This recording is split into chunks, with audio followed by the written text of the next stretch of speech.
Aku rumah saku mbiyen ki sunat rumah saku karo mbahku ya golekne dina sing apik lho. Sunate nang endi, Kang? Nang dukun apa nang bengkel?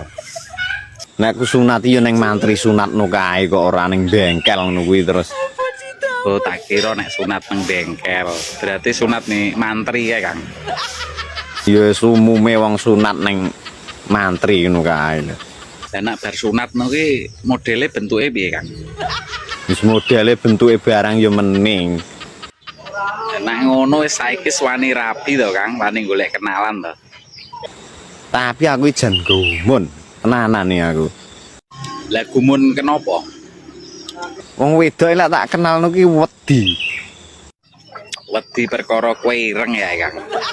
Mas aku tak sang-sangi ya masih ireng ki ora etang titik ya neng manise jane lho. Kuwi lak jane, nah asline ki ya akeh irenge. Tapi lek wong wedok nyawang kok jarene kok wedi. Wedi apa gila ning kadang bingung aku iki. Lah nek kabeh wong wedok wedi berarti ora tahu bercinta kowe, Kang. Oh, bercinta kon ndi terusan ngono kuwi. Mung dikenal wedi kok. Ya keliru, Kang, sing wedi ya jane wedoke to, ora kowe. Dong ora.